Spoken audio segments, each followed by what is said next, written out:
Why does Africa need Mr. Beast to help them build things like wells and bridges? Over the past few years, Jimmy Donaldson, better known as Mr. Beast, has branched out from his typical YouTube series to do something very different. He's now become a full-blown philanthropist.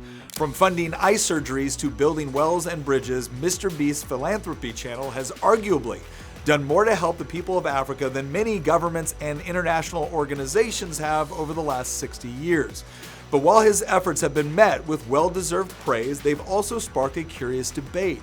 Why are so many African nations dependent on a 20-something-year-old internet star to provide things like medical care and basic infrastructure? Now, there's no shortage of possible explanations for why Africa is so poor. The usual suspects range from colonialism and civil wars to corruption and even geography. And while all of these things sound compelling, there's just one problem. None of them really explain why so many Africans rely on an internet celebrity like Mr. Beast for basic goods and services. Now, this may sound a bit provocative, but think about it.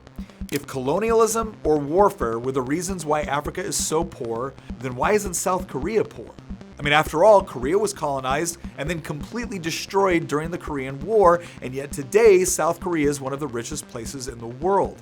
So if colonialism and warfare don't tell the whole story, what does? Because for decades, Africa has received nearly $1.5 trillion in foreign aid, and that's more charity pouring into the continent than any other place on earth in the form of food, investments, infrastructure deals, and yet Africa remains poor. Or perhaps it remains poor in part because of the money pouring in.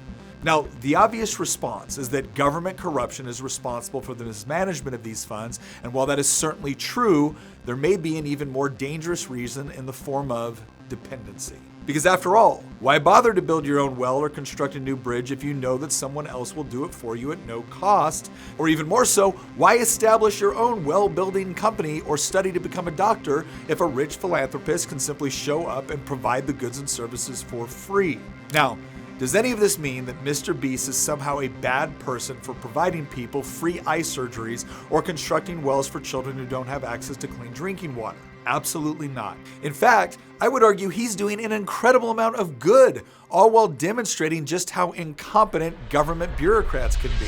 So while we can celebrate the willingness of a wealthy person using his influence and fortune to cut through red tape and help people in need, while we can point to the obvious difference in efficiency between his efforts and those of governments and nonprofits who waste millions in the name of helping, we also understand that it won't ultimately provide Africans with the wealth and security they both desire and are completely capable of achieving. So what is the solution?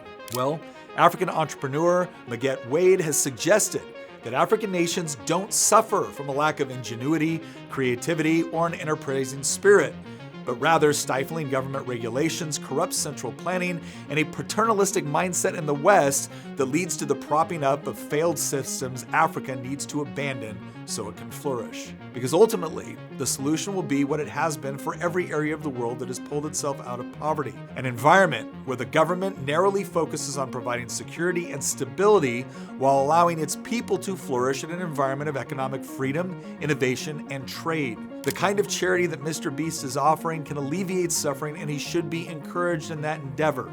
But ultimately, Africa, like everywhere else in the world, won't be saved by charity, but by opportunity.